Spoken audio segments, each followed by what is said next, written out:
Welcome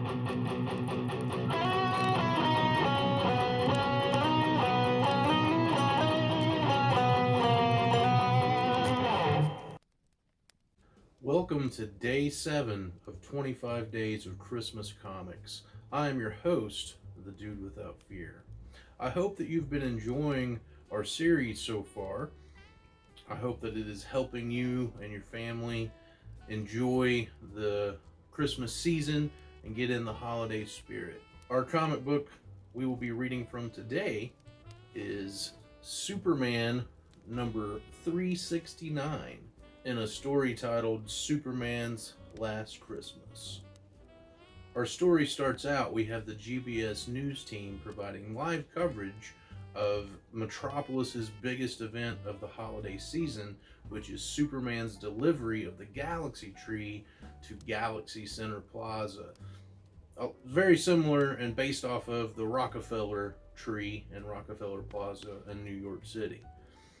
Lois Lane and Jimmy Olsen are watching from the sidelines as their teammates are trying to stall because Superman hasn't showed up with the tree yet and he's running a little late. And Jimmy's like, I wonder where he could be. And Lois, it says, obviously he's stopped to help somebody, because unlike most people who only practice goodwill once a year, Superman has the Christmas spirit all year round. And then we see Superman, who is thinking, Christmas, what a drain it is on me. Maybe if I keep myself super busy, these agonizing holidays will pass so much faster. And you know, when I read this, I was just like, what the heck? That's very unlike the Superman that I know. What an odd thing to say. And we'll see why this is later on. But Superman is indeed stopped to help a woman and her baby who are in their home, but a giant sinkhole has opened up underneath the house and the house is falling into it. And so Superman picks up the house and moves it to safety, which in itself is a very impressive feat. And then he drills down into the earth until he reaches liquid hot magma, which once he hits it, pressurized and shoots up the hole, and that fills up the hole. And once it's full, Superman uses his super breath to cool it, filling in the sinkhole and providing a nice new foundation for this woman's home. Once he handles that situation fully, he picks the Christmas tree back up and starts heading towards Galaxy Center Plaza in Metropolis. Our story then takes us to the streets of Metropolis, where we have a pedestrian walking towards a Santa Claus who is ringing his Christmas bell in front of a donation bucket. And once the pedestrian goes by Santa, still ringing his bell, goes to club this guy, and club him he does. He socks him a good one right in the back of the head. However, this guy is actually secret agent Corey Renwald, and he gives this Santa a good what for. And he winds up chucking him down a manhole into the sewers. And he says that'll teach that scum a lesson. Dress up like Santa to rob innocent passerbyers. We will see more of Secret Agent Renwald momentarily. So then we make it back to Galaxy Center Plaza, where the GBS news team is relieved to have Superman deliver the Galaxy Tree finally, and he sets it up and decorates it. And the whole time he's been getting and delivering this tree, he's been thinking about what a huge hassle this is on him, and how it's just a huge burden on him. And you know, he's so busy helping people every day as Superman that during the holiday season he doesn't need to be going and delivering a tree. He's being a total cotton-headed ninny muggins. I mean, big time, right? And so he gets the tree decorated and set up and then flies off and doesn't light the tree. He leaves that to anchor Lana Lang to do. And it's a good thing that he flew off without talking to anybody, because after Superman leaves, conveniently Clark Kent shows up, and he's being just as big of a Cotton-headed ninny muggins. and he's Scrooging about just as much as Superman was, and complaining about how busy the stores are, and he's being a real Debbie Downer about it. So then we cut back to Special Agent Renwald, who is at a construction site in a crane, and inside the crane there is a little compartment, and in a compartment is a little cassette player with instructions on it, and he hits play, and these instructions tell him that he is to investigate a well-known TV personality, a news anchor, who has committed an act of treason against the United States. And he is surprised to hear the name Clark Kent uttered from the tape machine. So then Superman, who is just tired of all the Christmas shenanigans going on, heads to the Fortress of Solitude for some alone time. And he gets inside this alien relaxation station that he's been gifted from some alien race he's helped out along the way. And he's, when he's in it, he's thinking about how busy and hectic and crazy that the Christmas season is in Metropolis, and he's longing for the calm, peaceful, serene Christmases that he had back in Smallville. And then we learn why Superman is being such a cotton-headed ninny muggins. It's because this is pre-Crisis Superman. Crisis on Infinite Earths hasn't happened yet, so continuity hasn't been rebooted, and Superman has a different origin story slightly in this continuity than he does in the Superman that I grew up with and that I was familiar with. See, this Superman's Ma and Pa Kent have passed away. They are no longer around. And so not only does Superman not have his biological parents who've done blown up, he's also missing his earthly parents because they have passed away. The only family that he has is his cousin Kara, Supergirl. But she still has her biological parents who are in the bottled city of Kandor, but that is actually in a different dimension at the moment, he mentions, and so she's away with them. So he can't spend Christmas with her and her family. But he should really try to do more of that, because pretty soon this is going to happen, and he's not going to have that opportunity for much longer. We now learn why Superman is being very much unlike himself. And while he's in this station, Parasite actually shows up in the Fortress of Solitude and gets a jump on him. And him and Parasite start fighting. And as they're fighting, Parasite is siphoning off his powers, his energy. But what I've learned from this book is that Parasite not only siphons off your life force and your power and your energy, but he also siphons off your memories and stuff and your emotions that you're feeling at the time that he does that. And so they get in the fight, and Superman, just gets angry, and Parasite's like, that's great, because the more you expend, the stronger I come. So the more energy you exert, the stronger you make me. And Superman's like, he's gaining so much more of this than I'm doing any good. And so Superman just picks him up and chucks him, and he just goes miles away. He gets him as far away from him as he can. So the next day, we are in Metropolis once more, and Clark Kent and Lois Lane are walking down the street after doing some Christmas shopping.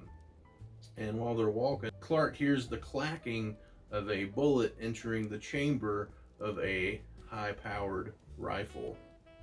Clark uses supervision and super speed to quickly find the sniper and try to find who the target is, and he finds the sniper, and he's surprised to learn that he is actually the target, that he is aiming at him. So Clark is about to use heat vision to disable the gun when suddenly Secret Agent Corey Renwald knocks the sharpshooter in the head, disabling him. Clark uses his supervision to look at the person's identification, and he is glad to see that it is Special Agent Renwald, because he actually worked with him on a case years ago back in Smallville when he was still Superboy. And so he thinks, oh, he must be on a case where he's taken down this would-be assassin of Clark's. And then Lois was like, hey, Clark, whatever you're looking at, quit, we gotta go. And so Special Agent Renwald takes the assassin to the police station, drops him off, and then goes to a phone booth where he dials a number, and then he says part of a secret phrase, and then the other end of the lines completes the secret phrase, and so they verified each other that they can speak freely. And so he reports what's happened so far, and he gets more instruction to go investigate Clark's apartment. So he goes to Clark's apartment disguised as a telephone repairman, and he sneaks into Clark's apartment, and once he enters, it sets off this alarm that Superman has that rings at a frequency that only he can hear. And so Clark hears that alarm go off, and he uses once again supervision to look into his apartment from the Daily Planet to see what's going on. And he sees Special Agent Renwald, and he deduces that Special Agent Renwald wasn't after the assassin, he was actually telling Clark Kent. And so Clark's wondering what in the world is going on. So he ducks into the closet and starts to change into Superman, when all of a sudden the parasite comes from behind him and starts to siphon more energy off of him. And so they get in a fight, and Superman's still weak from the first power drain that Parasite put him through, and Parasite gets the jump on him and beats him up and throws him down into the galaxy tree. And I'm sure Superman is happy that happened, because now he'll have to go get another one. And wouldn't that just ruin Superman's Christmas? So then we go to Secret Agent Renwald, who changes his clothes and gets into a taxi cab. And once he's in the cab, he says the first part of the secret phrase, and the cabbie completes it. And so they speak freely with one another. And so he gets, after they talk for a bit, he gets out of the cab, and we learn that the cabbie is actually the parasite in disguise, and that Secret Agent Renwald's assignment is all part of his plan. And so we learned that the Santa Claus that attacked Renwald was actually the parasite, and when he attacked him, when he clunked him in the head, he actually, while they were fighting, he siphoned off his memories, and he got information from him, know how to fake this assignment for him. He knew where the secret meeting location was. He knew how to mimic the procedures of the agency. And all this was part of a multi-layered plan that the Parasite has to completely destroy Superman. While Parasite is attacking him as Superman, he's got Special Agent Renwald making his life as Clark Kent uneasy. And after he siphoned off the energy and memories and stuff of Clark in the Fortress of Solitude, he also knows that the chaos of the holiday season is attacking him as well. And so he thinks that he's going to be able to easily defeat Superman and be rid of his foe once and for all. So then we go really quickly to Superman's apartment where his secret identity. So then we go to Superman's apartment where Superman's looking around to see, if he can get any clues as to what Renwald was looking for, and he thinks maybe this secret agency is trying to confirm Superman's secret identity. Maybe they know he is Clark Kent. That evening, we go to a Christmas party at the Daily Planet. During the festivities, Superman becomes aware that Parasite is close, and so he sneaks off to go end this. So as Superman leaves, he's thinking that his plan to catch Parasite is paying off, because the last time that Parasite siphoned energy off of him, it was actually chemically treated. So we cut to Special Agent Renwald, who is meeting the face of the person who has assigned this assignment to him, and Superman swoops in and takes off this man's coat and hat to reveal that it's the Parasite. So Special Agent Renwald, shocked to see Superman show up, but he states that he had already deduced that the person who set all this up was a phony, but he very shocked as well to learn that it's the Parasite. And so Parasite latches on to Superman and they start to fight. But when he does that, he gets really ill, and Superman explains that he doesn't have the energy left to siphon off any more energy from Superman, because Superman learned a long time ago that the Parasite is always coming back for more. He can't get enough. And so after their first encounter, he subjected himself to a low-grade dosage of kryptonite radiation that he diluted with other chemical compounds. The dose wasn't potent enough to rob him of his superpowers, but the green kryptonite charge remained in his system until Parasite absorbed it, along with the super energy drained during his second attack. And after the absorption, the additional compounds started breaking down as intended, very gradually releasing more and more kryptonite into Parasite's system. So Superman used kryptonite as a weapon to take out Parasite, who had siphoned off some of Superman's abilities. And so Parasite just completely passes out. And Special Agent Renwald is a little concerned that Superman killed him, but he assures him that he will be quite well once he wakes up after he's safely incarcerated. But he won't even have any energy to power a flashlight, so he's not going to be much trouble for them any longer. So then later that evening, Clark Kent is in his apartment and Special Agent Renwald shows up. Special Agent Renwald shows Clark his identification, and Clark's like, "Looks good to me, you look legit. How can I help you in your agency?" And Renwald tells him that what he's about to say, the agency has nothing to do with, that it's between him and Clark. And so Special Agent Renwald tells Clark this big long story about everything that's happened, but the story includes something surprising.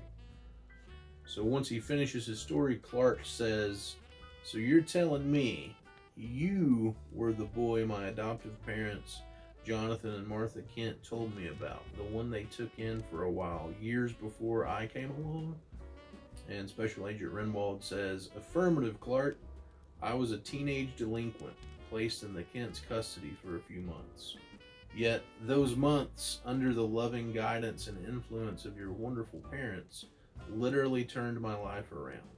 By the time I graduated high school, I was completely reformed, ready and anxious to become an honest citizen dedicated to helping his fellow man. A path that eventually led me to my job as a United States government agent, which brings me to the present and the recent search of your apartment I conducted while I was duped by a master criminal." And Clark is like, "Uh-oh, here it comes. He's going to tell me that he knows I'm Superman." And then Special Agent Renwald continues, and he says, "And when I was told you were a traitor, I knew I was being set up. After all, you were raised by the same Kents who reformed me. And as for these outer space trophies I uncovered, you've long been known as a close friend of Superman's, so it makes sense that he would store some of his stuff here. Like, my guess is Superman uses your apartment as kind of like a way station between patrols, right?" And Clark's like, "Whew." And he's like, "Yeah, you could say that my home is Superman's home, Mr. Renwald." And he goes, "Call me Corey. After all, we're practically brothers, both being raised by the Kents." And Special Agent Renwald says, "You know something? I spent the happiest Christmas of my life with them." And Clark says, "Me too, Corey. Many of them." So while this isn't the best Superman Christmas comic I've ever read, I did think that it was very interesting to see a Superman who is depressed about Christmas, because that's actually a relatable thing, you know? That's kind of a problem with Superman sometimes, is that people have a hard time relating to him because he's a Superman. He does things that no man can do, and he doesn't have to do certain things that all men have to do. And so he's this perfect being, right? But when he has troubles of his own, on a very human level, then that makes him relatable.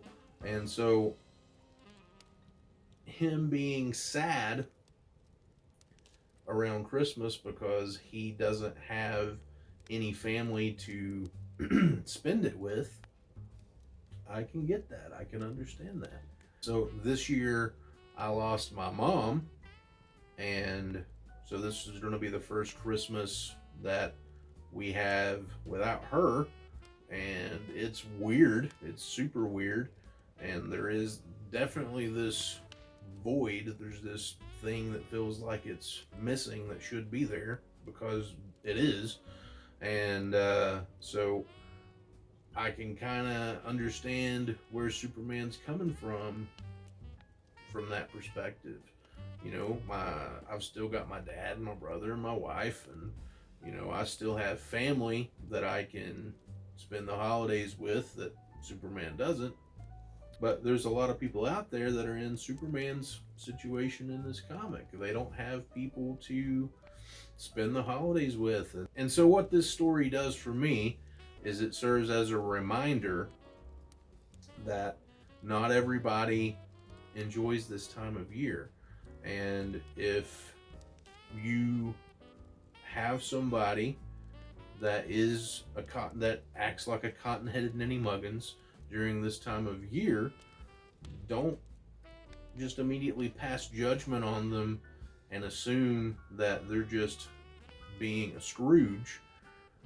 Remember that, you know, they might not have a reason to be so jolly around this time of year.